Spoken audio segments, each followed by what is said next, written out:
London, in the spring of 1819, was a city of promises kept and broken in the same breath.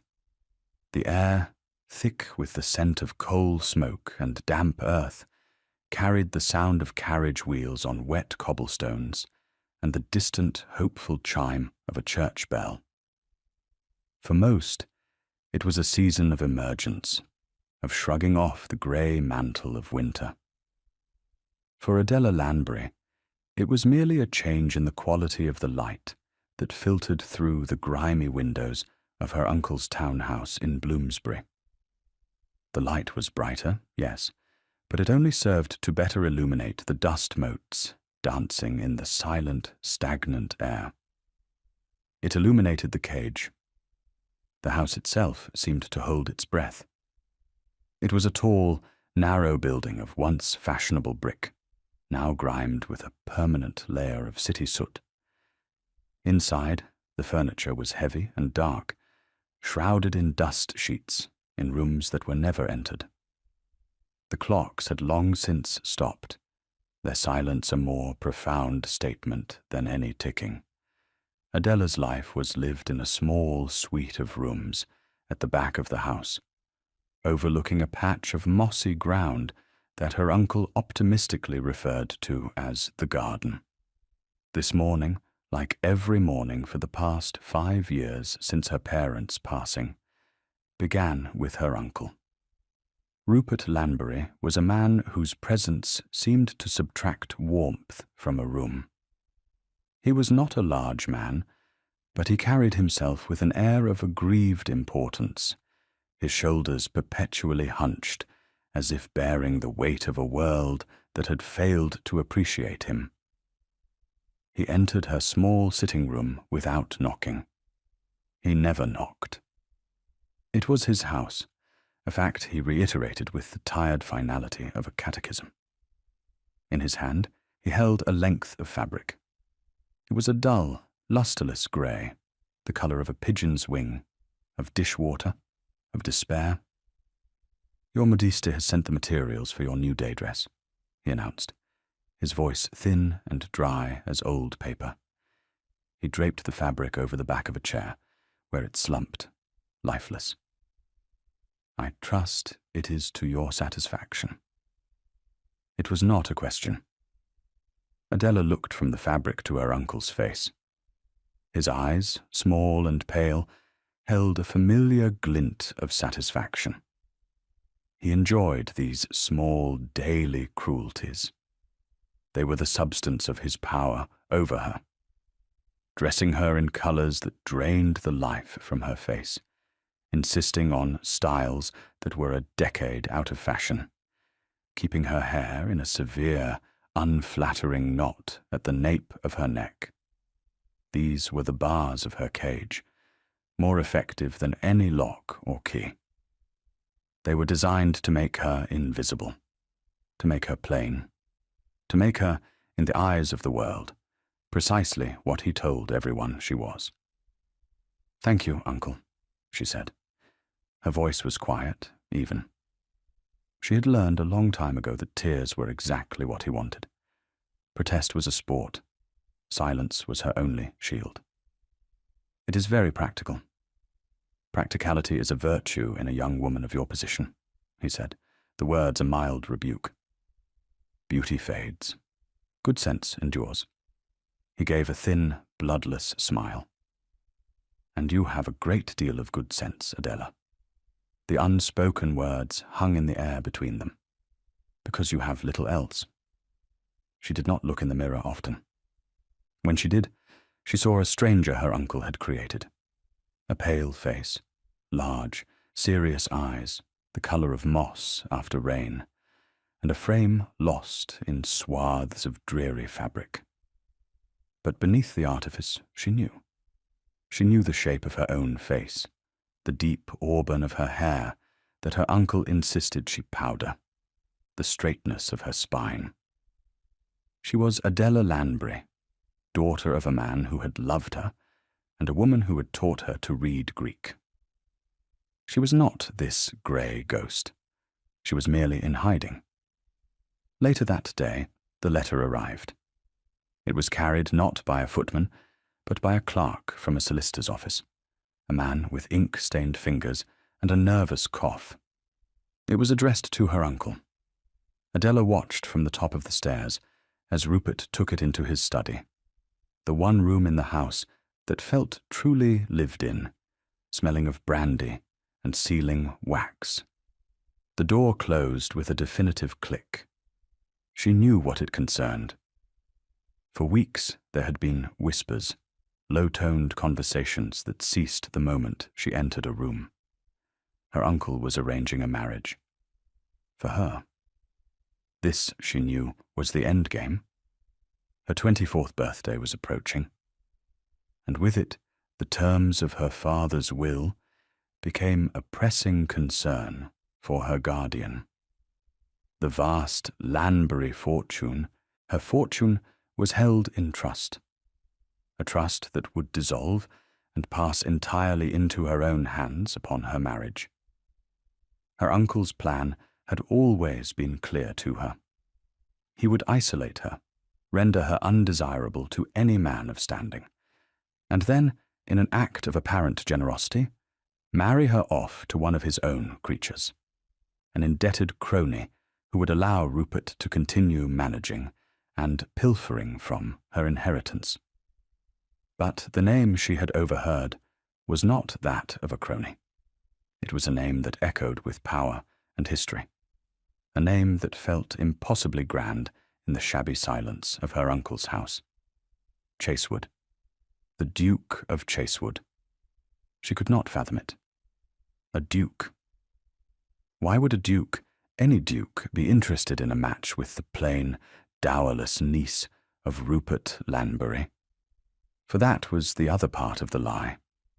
Her uncle had let it be known that her father's fortune had been all but lost, that she was little more than a charity case. The study door opened. Rupert emerged, a look of triumphant cunning on his face. It was the look of a chess player who has just cornered a king. "Adela," he said, his voice smoother than usual. "A moment of your time." She followed him into the study. The room was dominated by a large mahogany desk, its surface a chaos of papers and ledgers. He gestured for her to sit in the hard-backed chair opposite him. He remained standing, a proprietor surveying his domain. "I have news," he began, steepling his fingers. "News of a most remarkable nature. I have been in negotiations on your behalf, to secure your future." Adela waited. The silence was a weapon she had learned to wield with precision. "His Grace, the Duke of Chasewood, has made an offer of marriage."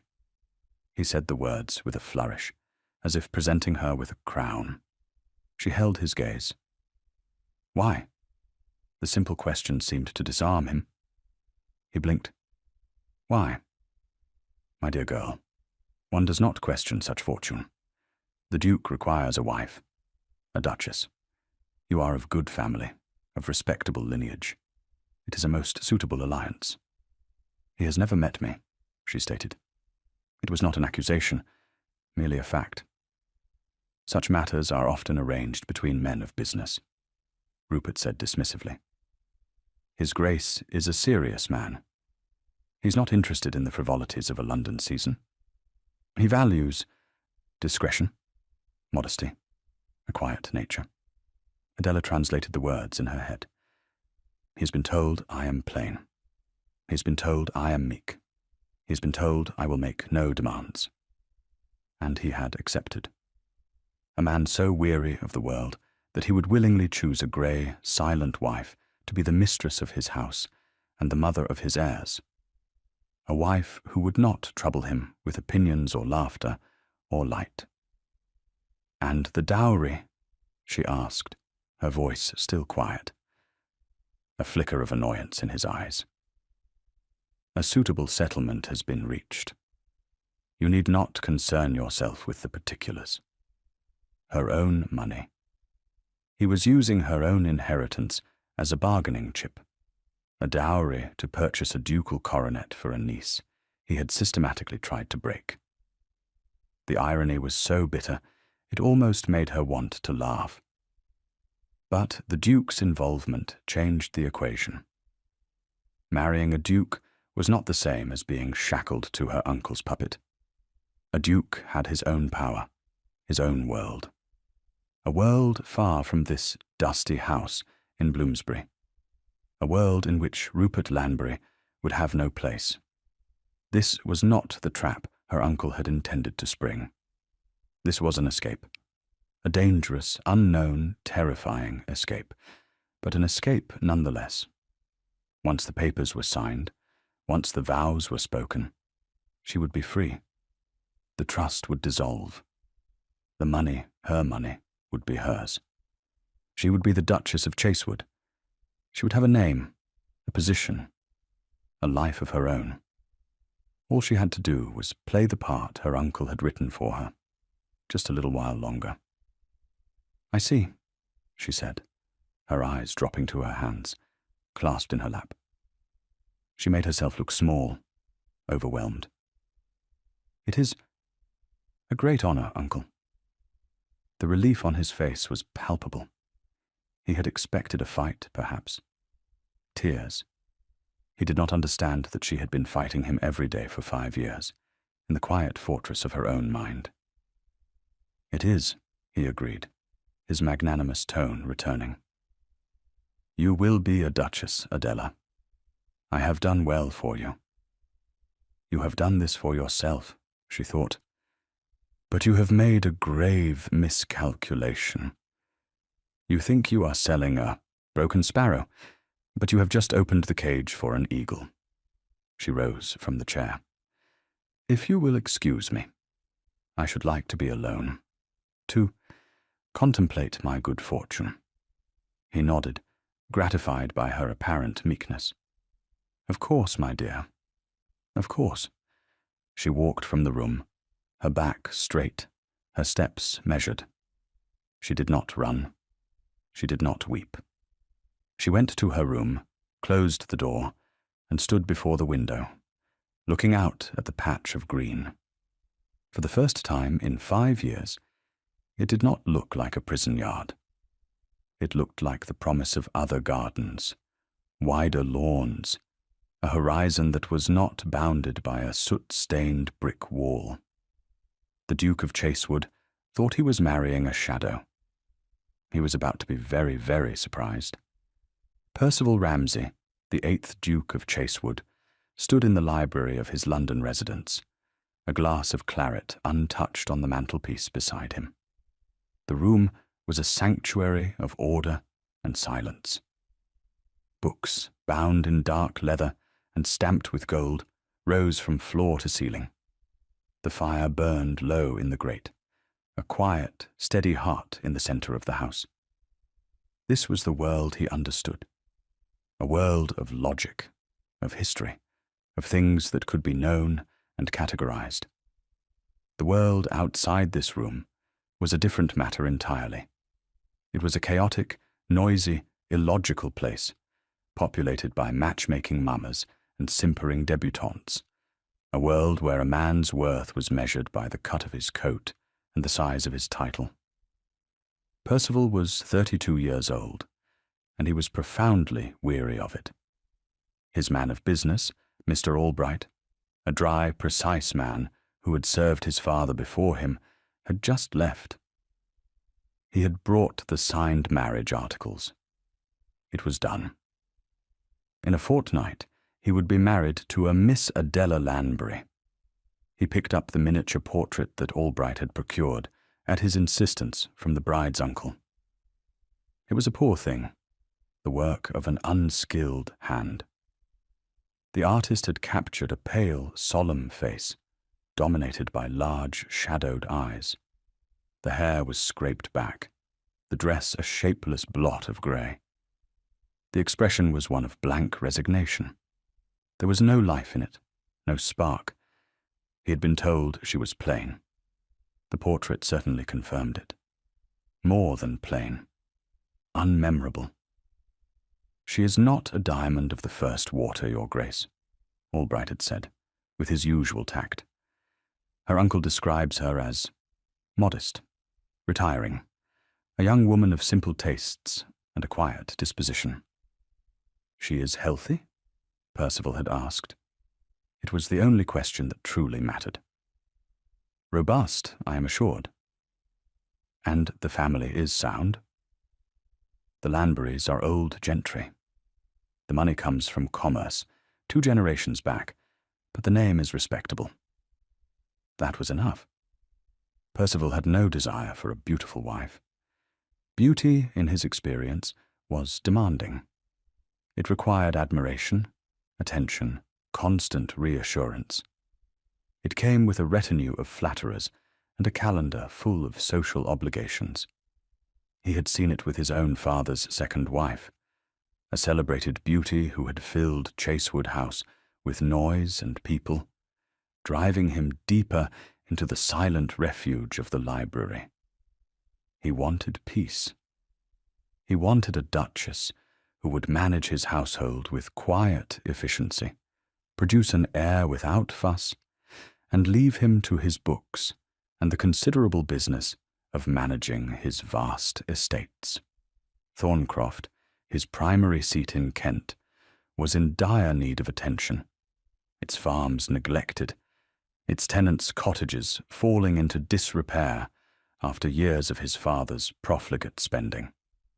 That was where his duty lay. That was where he wanted to be. The rumours had already begun to circulate through the clubs and drawing rooms that the cold, reclusive Duke of Chasewood was finally marrying, and marrying a nobody. An ugly nobody, some whispered. A blue-stocking. A spinster. Let them talk. Their opinions were less than meaningless to him. He was making a practical decision. A transaction. He would provide the name, the security, the position. She would provide a duchess, an heir, and, most importantly, an end to the ceaseless, exhausting business of the marriage market. Her uncle had assured Albright that Miss Lanbury was as eager for a quiet life as he was. It seemed a perfectly balanced equation. He set the miniature down, his decision made. He did not need to see her before the wedding. It would only create an awkwardness, a false intimacy he had no wish to perform. They would meet at the altar, speak the vows that would bind their lives together, and then begin the business of being married. It was a contract. Emotion had no place in it. He looked around the library, at the silent, steadfast companionship of his books. He was not a cold man, not truly, but the warmth he possessed was buried deep, shielded by years of disappointment and a profound sense of duty that often felt more like a burden. His younger brother, Edward, had been the charming one, the one who moved through the world with an easy grace. But Edward was gone, lost to a fever in Portugal 2 years ago, and the weight of the dukedom had settled fully on Percival's shoulders. He had a duty to marry, to secure the line. He would do his duty. He would marry the plain Miss Lanbury, and in return, he would have his peace. It was a fair price. He was certain of it. The 2 weeks passed in a flurry of legal arrangements and quiet preparations. Adela saw her uncle only fleetingly. He was busy, he said, settling her affairs. In truth, he was extracting every last shilling he could from the estate before he lost control of it. Adela did not care. Let him have his scraps. She was about to inherit a kingdom. The modiste came and went, fitting the grey wedding dress under Rupert's watchful eye. It was a severe, high-necked gown with long sleeves, designed to conceal rather than reveal. The only concession to the occasion was the fabric, a heavy silk that rustled like dry leaves, and the veil. The veil was of a thick, opaque lace, a veritable shroud. A bride should be modest before her husband, Rupert had declared, holding the lace up to the light. There will be time enough for acquaintance later. Adela knew the veil served another purpose. It would keep her face hidden until the very last moment, ensuring the Duke could not cry off, ensuring the contract was sealed. Her uncle was leaving nothing to chance. On the final evening in the Bloomsbury house, Adela packed a small trunk herself. She did not pack the grey dresses or the drab shawls. She packed the few things that were truly hers. A small collection of books, her mother's locket, and a portfolio of drawings she had made in secret. Architectural sketches of imagined houses, light-filled and open to the sky. She packed the tools of her own quiet rebellion. As she closed the lid, a strange sense of calm settled over her. She was standing on the edge of a precipice, and she did not know if the chasm below held ruin or salvation. But the air she was breathing was, for the first time, the air of freedom. Tomorrow, she would become the Duchess of Chasewood. Tomorrow, the ghost her uncle had created would vanish, and Adela Lanbury would finally step into the light. We'll take a very short break. If you don't want to miss new stories, please subscribe to the channel. The wedding was held in St. George's, Hanover Square, but it felt less like a society event and more like a clandestine transaction. The church was cavernous and empty, save for the necessary parties. Percival stood at the altar, ramrod straight in a coat of dark blue superfine wool. Beside him was a distant cousin, who served as his witness. On the other side stood Adela, a slim, grey figure, with her uncle at her elbow, his hand gripping her arm a little too tightly. The Duke's formidable grandmother, the Dowager Duchess of Chasewood, sat alone in the front pew, her expression unreadable. Adela moved through the ceremony as if in a dream. The bishop's voice droned on, the words of the service ancient and impersonal. She made her responses in a clear, low voice, the sound shockingly loud in the echoing silence. Through the thick mesh of her veil, the world was a blur of stone and shadow. She could see the Duke only as a tall, imposing silhouette. He was a stranger, her husband. When the time came for the exchange of rings, his hand was cool and firm as he slid the heavy gold band onto her finger. Her own hand trembled slightly as she placed a ring on his.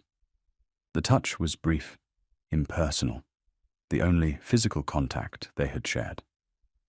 "I now pronounce you man and wife," the bishop declared. He cleared his throat. "Your Grace, you may greet your bride." This was the moment, the unveiling. Percival turned to her. He moved with a deliberate, almost reluctant grace. He was, she had been told, performing a duty. He reached for her veil. The silence in the church was absolute. 1 second. 2 seconds. Rupert held his breath. The lace lifted. For a moment, Percival did not react. He simply stood, his hands holding the edges of the veil, his gaze locked on her face.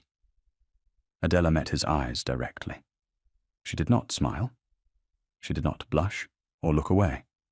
She simply held his gaze, allowing him to see her, to truly see her for the first time.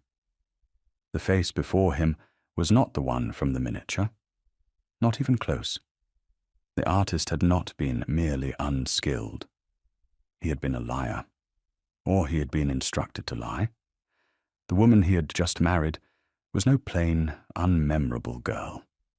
Her face was a perfect oval, her skin pale and luminous in the watery light filtering through the stained glass. Her brows were delicately arched over large, intelligent eyes, not the shadowed voids of the portrait, but a clear, deep green, like moss in a forest glade. Her mouth, which the painter had rendered as a thin, grim line, was full and beautifully shaped. And her hair, freed from its severe bun and arranged for the wedding, was not a dull brown, but a rich, vibrant auburn, catching the light like threads of polished copper. She was not just not ugly. She was, by any standard, a breathtakingly beautiful woman. A wave of shock, cold and sharp, washed over him. He felt the blood drain from his face. He had been a fool, a colossal, unsuspecting fool. This was a trick, a bait and switch of the highest order. He had contracted for a plough horse and been presented with a thoroughbred. And thoroughbreds, as he knew all too well, were never peaceful. His eyes, dark brown and suddenly hard as stone, narrowed. The shock curdled into suspicion, then into a cold, quiet rage. He looked from her face to her uncle, who was now beaming, a greasy, self-congratulatory smile plastered on his face. And then he looked back at her. Was she a party to this? This silent, beautiful creature with the unsettlingly steady gaze. Had she been laughing at him all this while? The meek, retiring spinster? It was a farce. He dropped the veil. He did not kiss her. He turned to the bishop, his face a mask of iron control. The documents are signed. We are concluded here. The journey to Thorncroft was made in the Duke's travelling coach, a large, well-sprung vehicle that swallowed the miles with quiet efficiency. It could have been comfortable. Instead, it was a torture chamber of silence. Percival sat opposite Adela, his arms crossed over his chest, his jaw tight. He had not spoken a single word to her since leaving the church. He stared out the window, his expression grim, as if the rolling hills of the Kentish countryside were a personal affront. Adela sat in her own corner, her hands clasped in her lap. The grey silk of her wedding dress felt like a costume from a play that had ended badly. She understood his shock. She had anticipated it. But she had not been prepared for the sheer, freezing force of his anger. He felt betrayed. He thought she had deceived him. She could explain. She could tell him about her uncle, about the years of quiet subjugation, about the drab dresses and the lies. But how could she? To defend herself would be to accuse her own guardian on her wedding day. It would sound like a desperate, self-serving fabrication. And she would not beg. She had not escaped one cage only to plead for kindness in another. So she remained silent. She watched the landscape slide by. Green fields, tidy hedgerows, the first blossoms of spring on the apple trees. It was beautiful, a world of colour and life. And yet, inside the carriage, the air was thick with a winter that refused to end.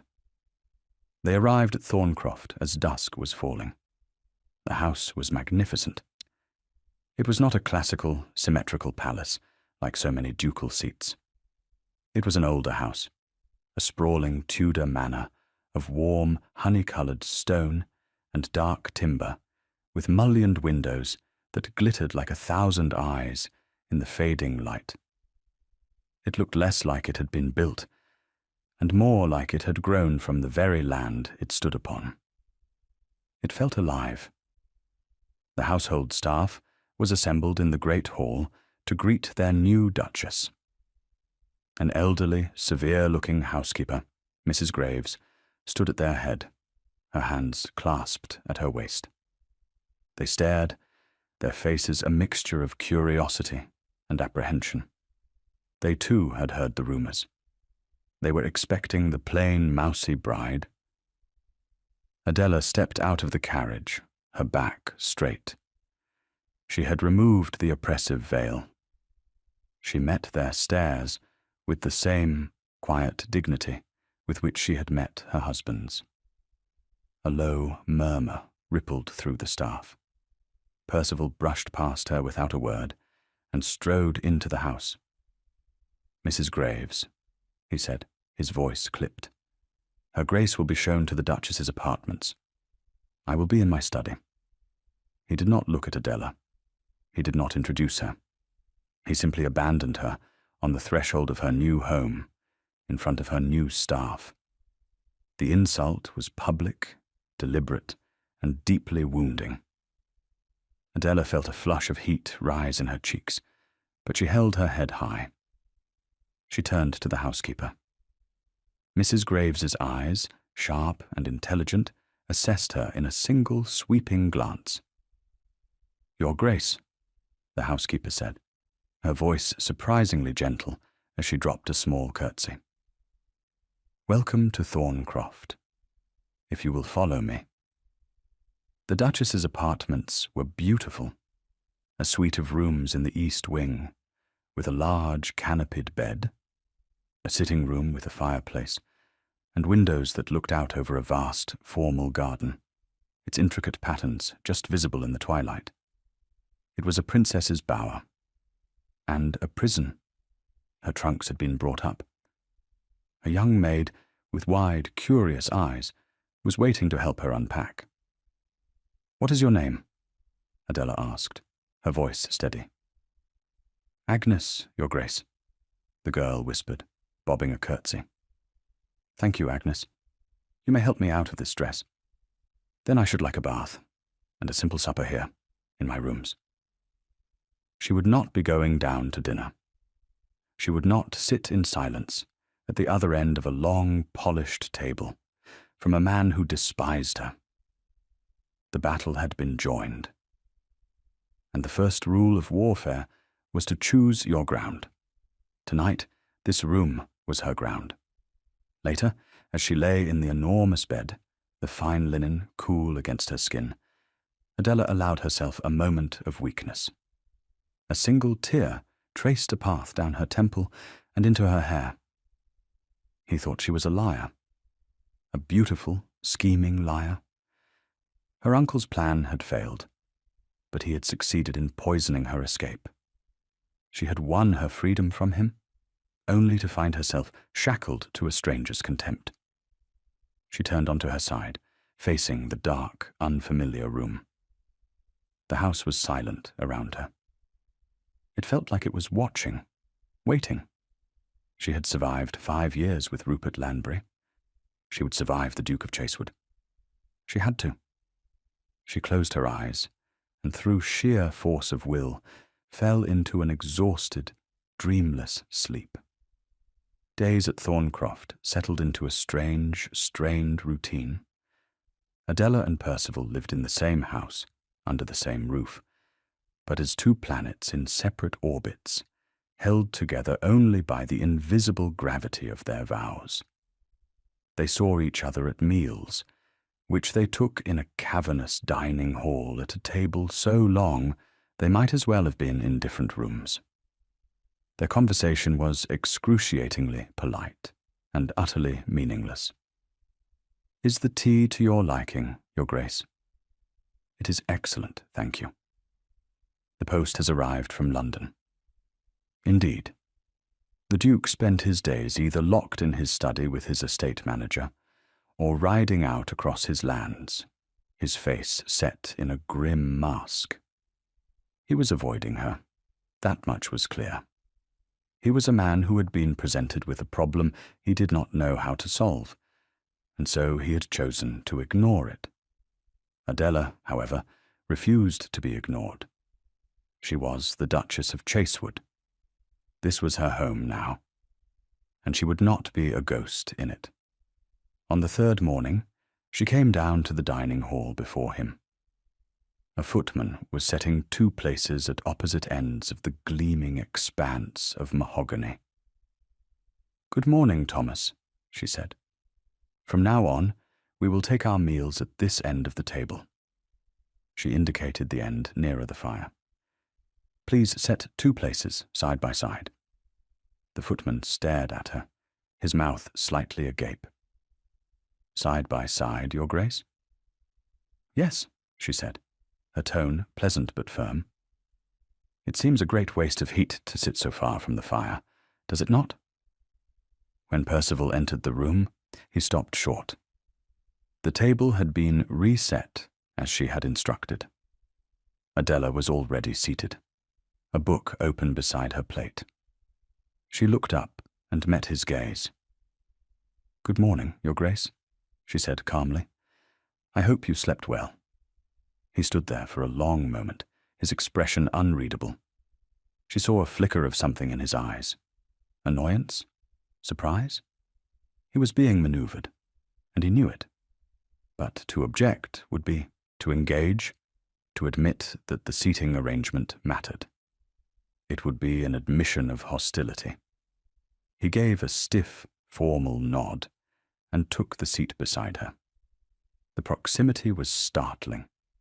She could smell the scent of soap and clean linen from his cravat.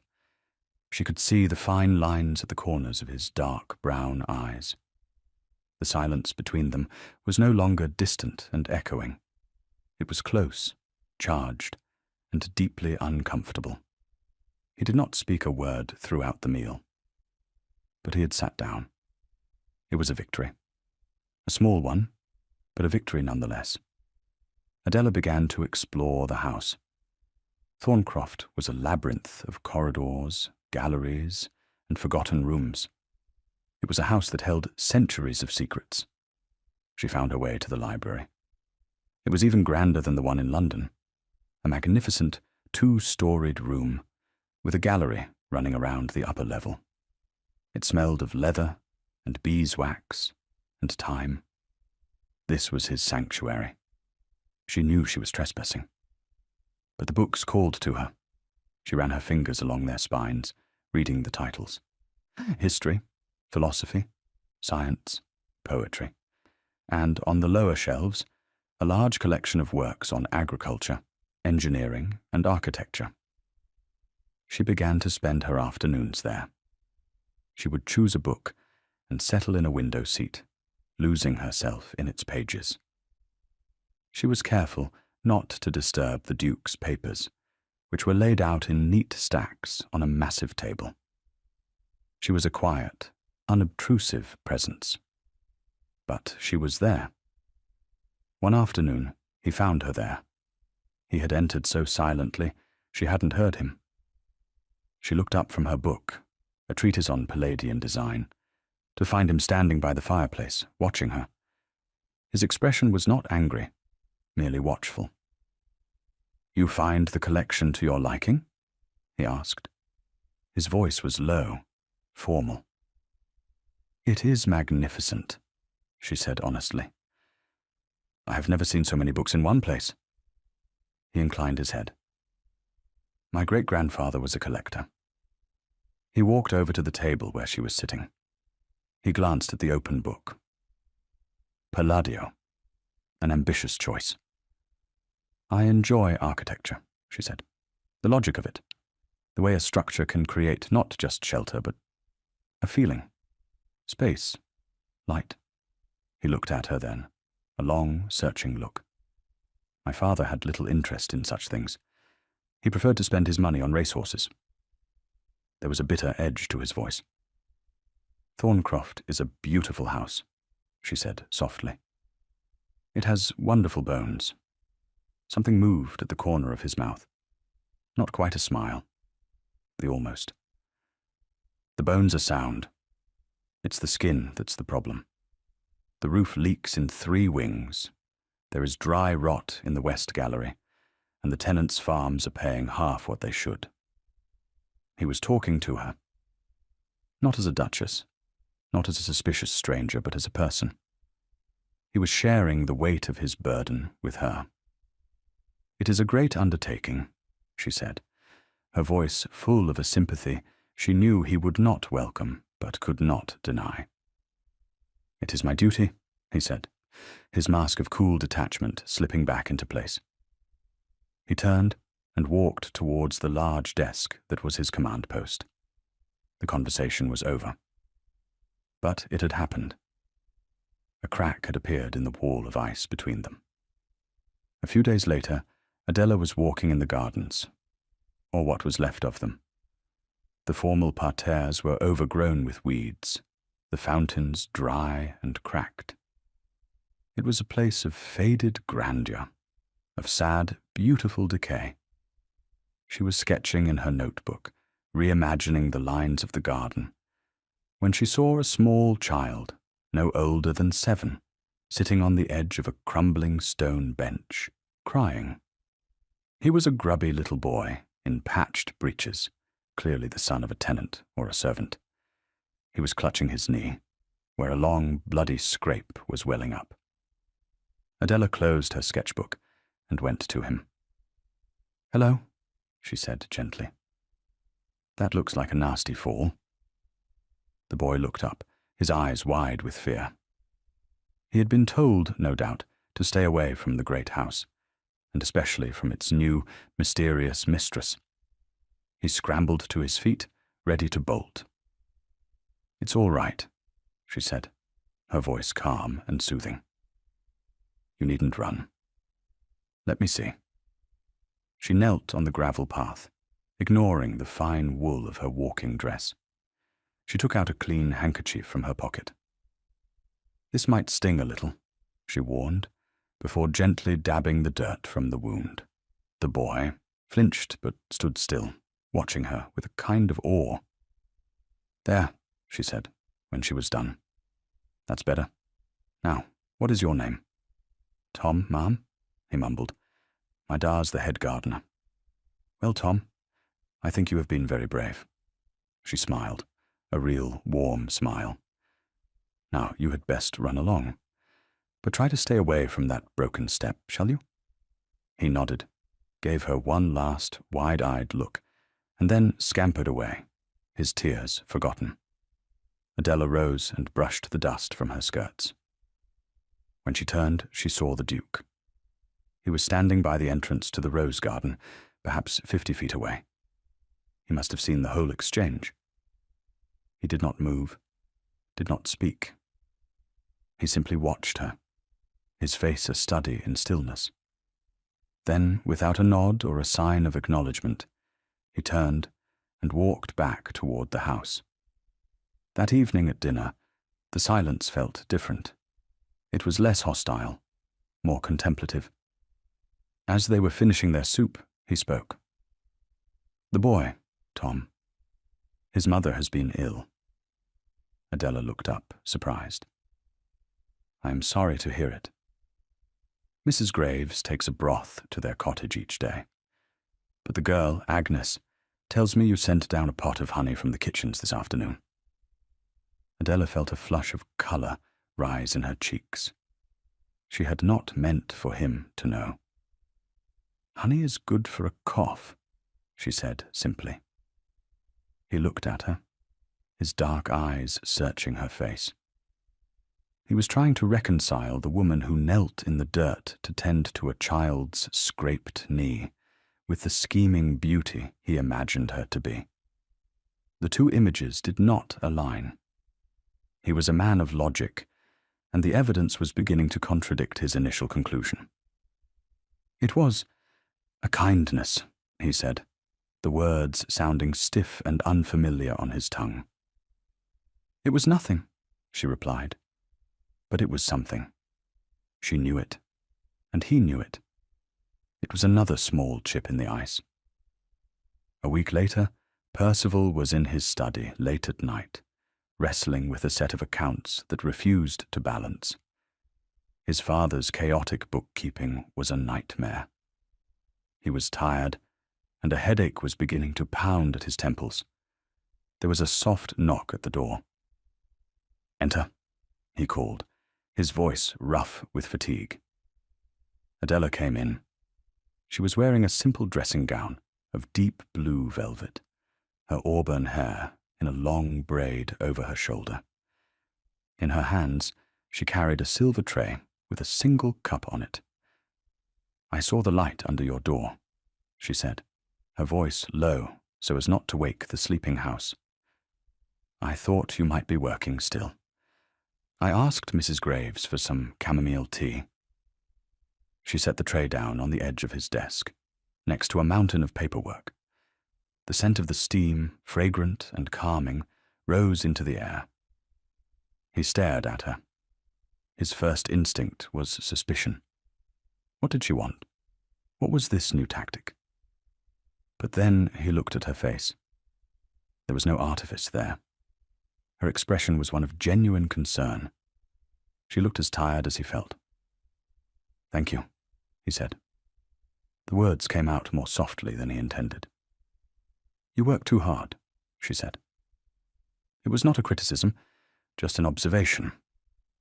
She gestured to the chaotic piles of ledgers. "Is this my father-in-law's legacy?" He gave a short, humorless laugh.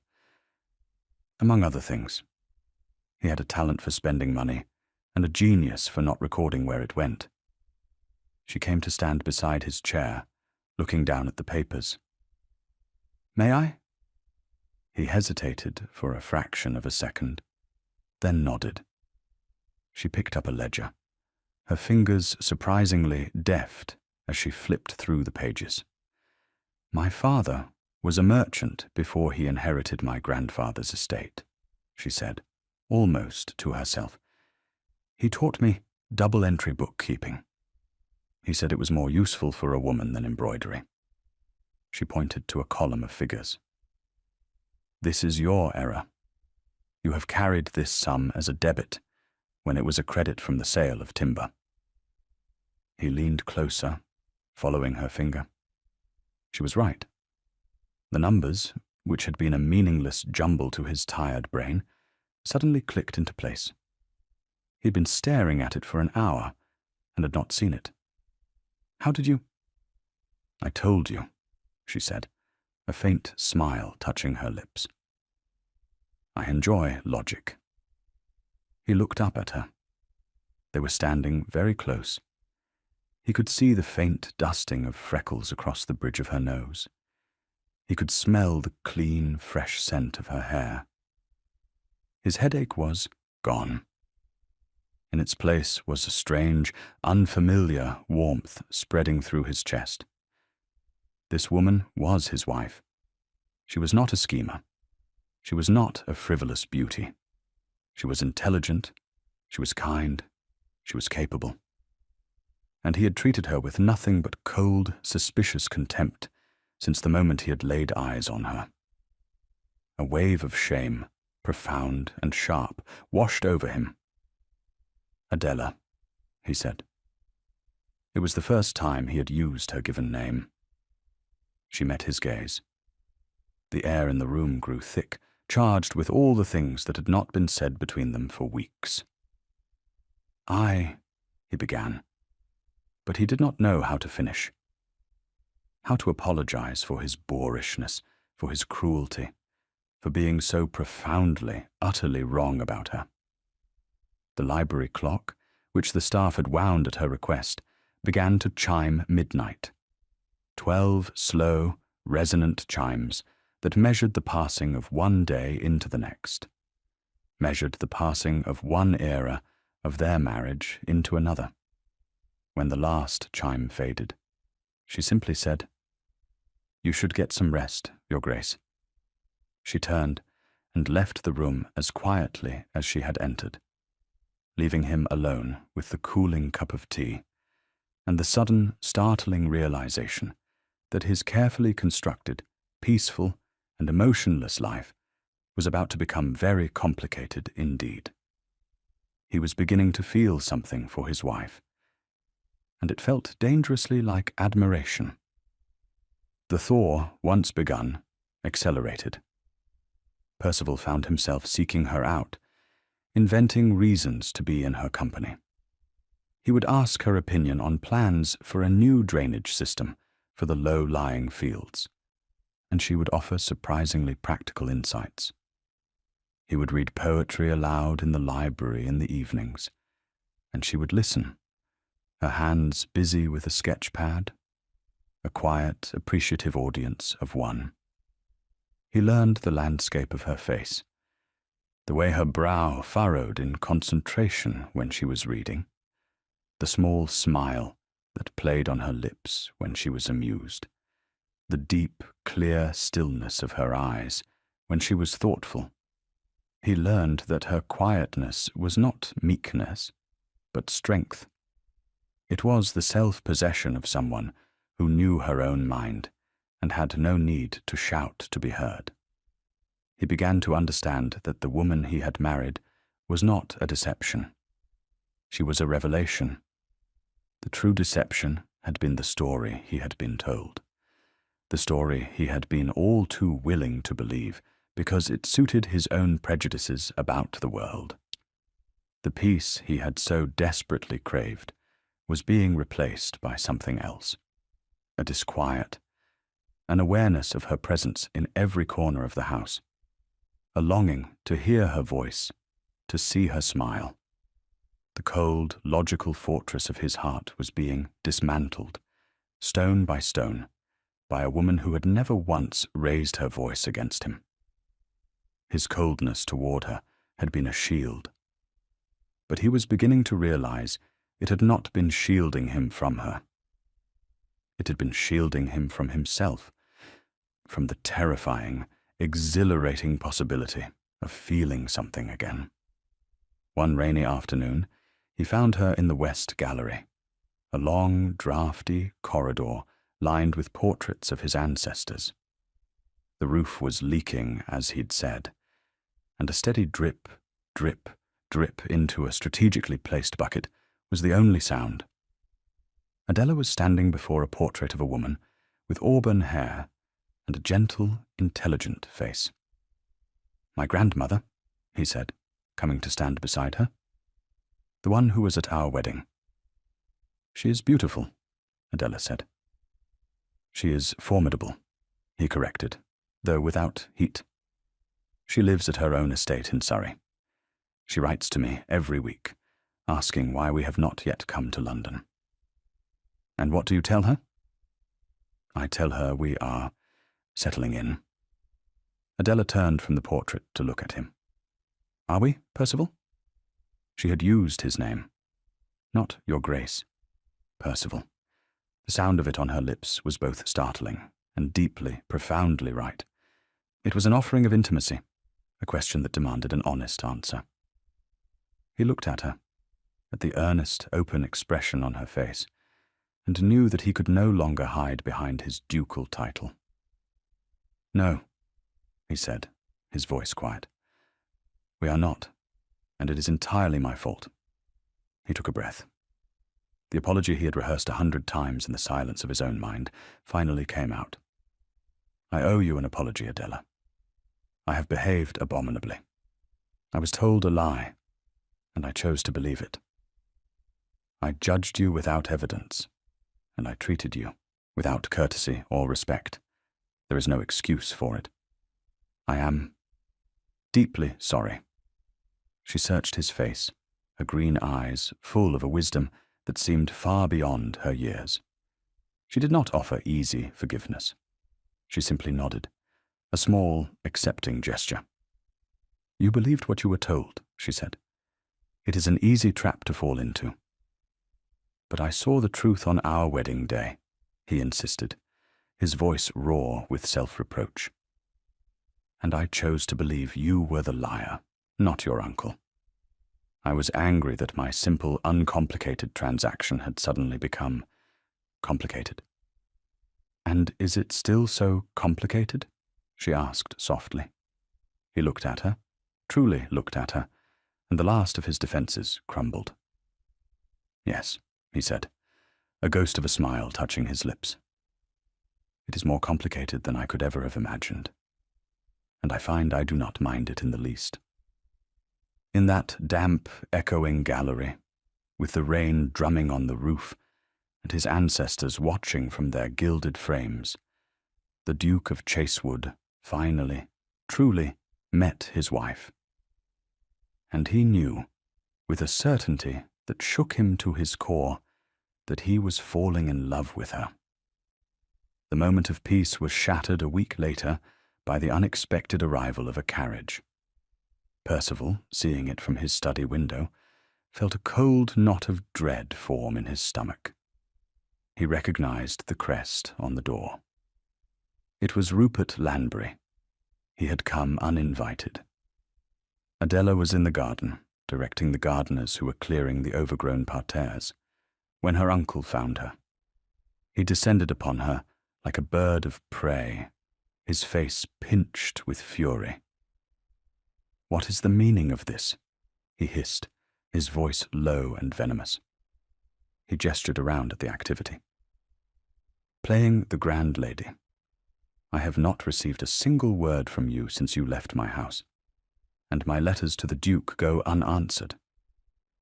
Adela met his fury with a calm she did not feel. "I have been occupied, uncle, setting my new house in order." "Your house?" he sneered. "This is his house. You are here on his sufferance, a fact you seem to have forgotten. You were supposed to be a quiet, grateful, manageable wife. Instead, I hear rumors that you have taken over, that you have him wrapped around your little finger." "The Duke and I have an understanding," she said, her voice cool. "I am sure you do," Rupert said, his eyes glittering with malice. "You played your part well, I'll grant you, the blushing, hidden bride. But the game is over. You have what you wanted. Now, about the matter of my expenses. I incurred significant costs in arranging this match, in maintaining you for all those years. A debt of gratitude is owed, and it must be paid." He was trying to blackmail her, to reassert his control through threats and intimidation. The old fear, the familiar feeling of being trapped, washed over her. But it was different now. She was not the girl in the Bloomsbury townhouse anymore. "I owe you nothing, uncle," she said, her voice shaking slightly but firm. "The trust is dissolved. My fortune is my own. You will not see another penny of it." His face contorted with rage. "You ungrateful wretch! After everything I did for you, I made you a duchess. You would be nothing without me, a penniless spinster.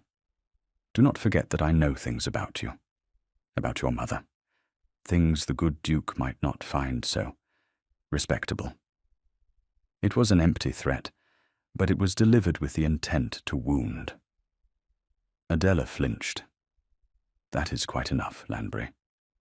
The voice was quiet, but it cut through the air like a whip. Percival was standing, not 10 feet away, by the yew hedge.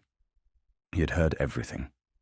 His face was pale, his dark eyes burning with a cold, controlled fury that was far more terrifying than Rupert's sputtering rage. He walked toward them, his steps measured. He did not look at Adela. His entire focus was on her uncle. "You are not welcome in this house," Percival said, his voice dangerously soft. "You came here to threaten my wife, the Duchess of Chasewood. You will leave. Now." Rupert's blustering faded, replaced by a sullen resentment. He had misjudged the Duke as badly as he had misjudged his niece. He had assumed a man who would agree to marry a plain bride was a weak man. He was learning, too late, that he was very wrong. "I am her guardian," he stammered. "Her family." "You are nothing to her," Percival stated, his voice like chips of ice. She's my family now. If you ever attempt to contact her or me again, if you breathe a single word against her name in public or in private, I will use the full extent of my influence and my resources to utterly destroy you. I will ruin your credit. I will see you blackballed from every club in London. I will ensure that every door in polite society is slammed in your face. Am I making myself clear?" Rupert paled. He looked from the Duke's implacable face to Adela's. She was no longer afraid. She was watching her husband, her expression a mixture of shock and dawning wonder. She was being defended. She was being protected. Without another word, Rupert turned and scurried away. a small, defeated man retreating from a battle he had already lost. Percival watched him go. Then he turned to Adela. He reached out and took her hand. His was warm and strong. "Are you all right?" he asked, his voice losing its hard edge, softening with concern. She could only nod, her throat tight with emotion. "He will not trouble you again," he promised. He looked down at their joined hands. He was right about one thing, though. She looked up at him, her heart pounding. "What is that?" "You do have me wrapped around your little finger," he said. And this time it was a full, genuine smile. A smile that transformed his serious face, making him look younger, almost boyish. "And I am yours, Adela, completely and irrevocably." She squeezed his hand, her own smile finally breaking through. "And I am yours, Percival." They stood there for a long moment in the resurrected garden, husband and wife, a team. The war was not over, but they would face the next battle together. Their return to London was a strategic campaign planned with military precision. The Dowager Duchess, Augusta, a woman with the sharp mind of a field marshal and the social influence of a queen, was their greatest ally. Having been apprised of the situation by a long, candid letter from her grandson, she was incandescent with rage at Rupert Lanbury and fiercely protective of her new granddaughter-in-law. "The man is a viper," she had written back in her spidery, elegant hand. "And the ton is a pit of them. We must not simply defend, we must attack. We will host a ball.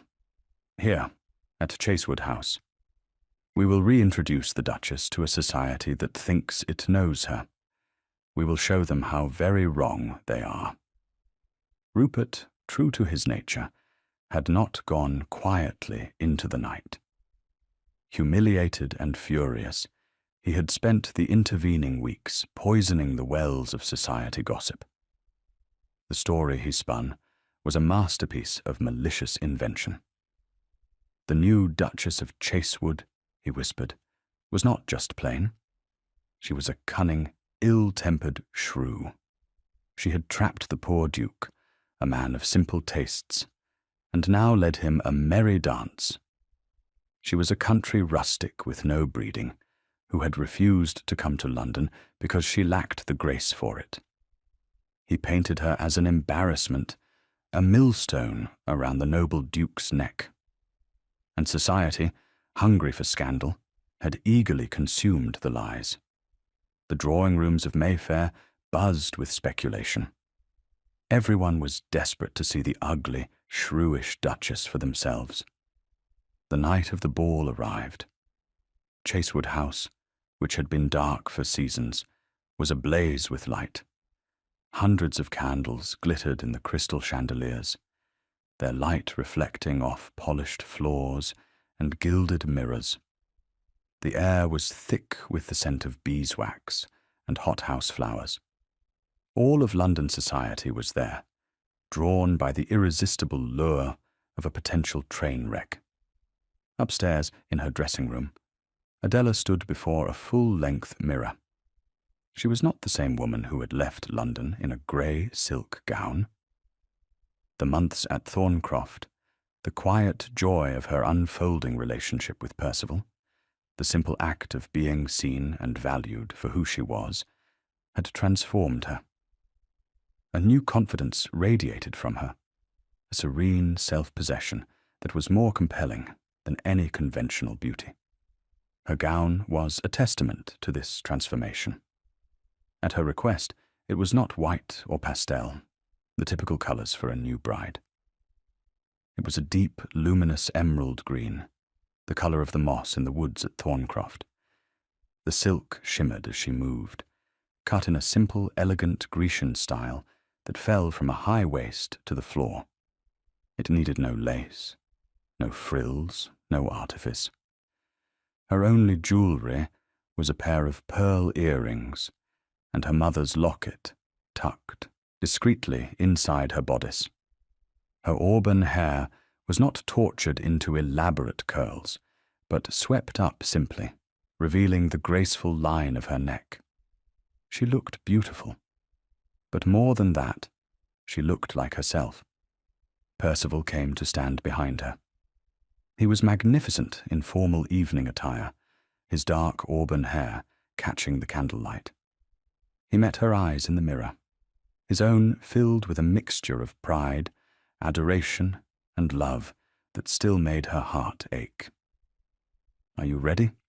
he asked softly. She took a deep breath. "I am nervous." "So am I," he admitted, surprising her. He took her hands, his grip warm and reassuring. "But we will face them together. Just remember, you are not on trial here. They are. You are the Duchess of Chasewood. You are my wife, and you are the most intelligent, courageous, and beautiful woman I have ever known. Let them look. Let them see what I see." He leaned in and kissed her, a slow, tender kiss that was a promise and a prayer. Downstairs, the ballroom was packed. The orchestra was playing a waltz, but few were dancing. The entire assembly was crowded near the grand staircase, their faces turned upward in collective anticipation. Rupert Lanbury stood near the entrance, a smug, vindictive smile on his face, surrounded by a small circle of his cronies. He was poised to enjoy his moment of triumph, the public humiliation of the girl who had dared to defy him. The Dowager Duchess stood at the base of the stairs, her back ramrod straight, a diamond tiara glittering in her white hair.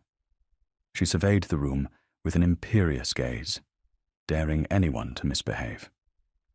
Then the majordomo's voice rang out. His Grace, the Duke of Chasewood, and Her Grace, the Duchess of Chasewood. A hush fell over the room. Every eye was fixed on the top of the staircase. They appeared. Percival, tall and imposing, every inch the powerful Duke. And on his arm, Adela. The silence was no longer merely expectant. It was a silence of collective, profound shock. This was not the woman they had been led to expect. This was not the plain, dowdy, awkward country mouse. The woman descending the stairs was a vision of grace and elegance. Her head was held high, her expression serene. She moved with an unstudied poise that made every other woman in the room suddenly look overdressed and overwrought. The emerald green of her gown was a bold, confident statement in a sea of pale silks. She was, in a word, stunning. A low, astonished murmur swept through the ballroom, the sound of 100 whispered lies dying at once. Rupert Lanbury's smile froze, then collapsed. He stared, his face a mask of disbelief and fury. This was not possible. This was not the creature he had created, the ghost he had kept in the shadows. This was a queen, and she was looking down on them all with a calm, regal composure that utterly dismantled his narrative. Percival led Adela down the stairs. He did not hurry. He savoured the moment, his eyes never leaving his wife's face, a look of undisguised devotion, plain for all to see. Their united front was a fortress. The rumours of a trapped, unhappy duke evaporated in the face of such obvious, palpable love. They reached the bottom of the stairs, where the Dowager was waiting. Augusta's stern face broke into a rare, brilliant smile. She took Adela's free hand. "My dear," she said, her voice carrying across the silent room.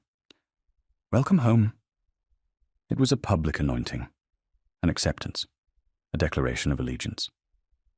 The Tun, ever slavish to the cues of its most powerful matriarchs, understood instantly. The battle was over. The new Duchess had won. The orchestra, taking its cue from the Dowager, struck up a new waltz. Percival led Adela onto the floor. You have rendered them speechless, he murmured into her ear as he swept her into the dance. It is you they are looking at, she replied, her hand resting on his shoulder. They have never seen you smile so much. I have never had so much reason to smile. They danced, oblivious to the eyes upon them, two people in a world of their own. They moved in perfect harmony, a physical expression of the intellectual and emotional union they had forged in the quiet rooms of Thorncroft. Across the room, Rupert watched them, his face ashen. His defeat was total and absolute. He tried to approach a group of acquaintances, but they turned their backs on him, suddenly fascinated by a floral arrangement. He was a pariah. The poison he had tried to spread had only infected himself. There was a quiet sadness in his ruin. He was a small, grasping man, driven by fear and greed, and in trying to cage another, he had only succeeded in locking himself out of everything he craved. He turned and slipped out of the ballroom, a ghost leaving his own haunting. Later that evening, standing on a balcony overlooking the gardens, Adela breathed in the cool night air. Percival came to stand behind her, wrapping his arms around her waist. The lion's den was not so frightening after all, she said, leaning back against his chest. That is because you were the lioness, he said, his lips brushing her hair. She turned in his arms to face him. Thank you, she whispered, for believing in me, for fighting for me. Always, he promised. I was a fool, Adela. I was looking for a life without feeling.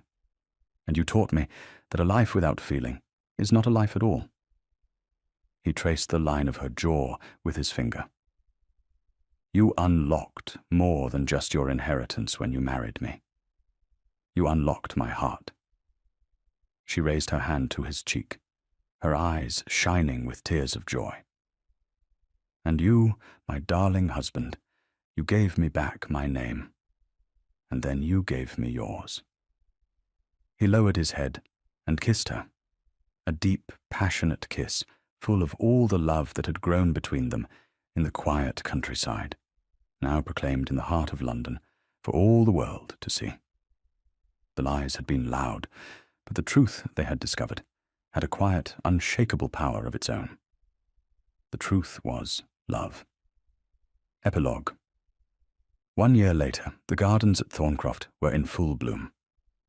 What had been a wilderness of weeds and decay was now a masterpiece of colour and design. Orderly rows of lavender scented the air, and a profusion of roses, white, pink, and a deep, velvety red, climbed the ancient stone walls. The fountains, their stone basins repaired, now sent sparkling jets of water into the summer sky. Adela, Duchess of Chasewood, stood on the newly paved terrace. A large roll of architectural drawings spread out on a stone table before her. She was wearing a simple morning dress of pale blue muslin, her auburn hair tied back in a practical but elegant knot. A faint smudge of charcoal was on her cheek. She was no longer just the mistress of Thorncroft. She was its co-creator, its visionary. The renovations to the house were well underway, guided by her meticulous plans. The west gallery no longer leaked. Its rotten timbers had been replaced, and its newly plastered walls awaited a fresh collection of art. Light and air now filled rooms that had been dark and musty for decades. The house was breathing again. She heard his footsteps on the gravel path before she saw him. She looked up, her face breaking into a warm, welcoming smile. Percival had changed as much as the house had. The grim, weary man who had married a stranger was gone. In his place was a man at ease with himself and the world, his serious expression, more often than not, softened by a quiet contentment. The weight of his duty was still there, but it was no longer a burden. It was a shared joy. He came and stood beside her, his arms sliding around her waist. He dropped a kiss on her charcoal-smudged cheek. "Planning your next conquest?" he murmured, looking down at the drawings. They were plans for a new schoolhouse in the village. "A necessary one," she said. "The children deserve better than a drafty room in the back of the church. And you will ensure they have it," he said, his voice full of pride. He looked from the plans to her face. "Augusta writes that London is desolate without you. She says you have ruined the season, for no one else is half so interesting." Adela laughed. "Your grandmother is a shameless flatterer. Besides, I have no desire to be interesting to the ton. All the interest I require is right here." They stood in comfortable silence for a moment, looking out over the landscape they were healing together. The fields were green and productive, the tenants' cottages repaired and whitewashed, their gardens overflowing with vegetables. Thorncroft was becoming what it was always meant to be, not just a ducal seat, but a thriving, prosperous community. "Do you ever miss it?" he asked quietly. "The life you might have had, if you hadn't been forced into this arrangement?" She turned to face him, her expression serious. She took his face in her hands. "Forced? My darling, it was the first real choice I ever made. I chose to escape. I chose to take a chance on a cold, distant duke." She smiled. "It was the best decision of my life. I would not change a single moment. Not the grey dresses, not the horrible silence in the carriage, not even my uncle's cruelty. Because it all led me here. To you." He pulled her close, his heart full. The quiet, peaceful life he had thought he wanted would have been a pale, lifeless thing compared to this. This vibrant, challenging, joyful life with her. She had not brought him peace. She had brought him passion, laughter, purpose. She had brought him home to himself. "I love you, Adela," he whispered against her hair. "And I love you, Percival." The truth, once revealed, had not been a momentary flash of light. It was a steady, enduring flame that warmed them both, a beacon in the home they had built not of stone and timber, but of trust, respect, and a love that had quietly, patiently outlasted all the lies in the world. Thank you for listening to the story all the way to the end. Please tell us which city you're watching from and what the story made you feel. Don't forget to subscribe so you won't miss new stories.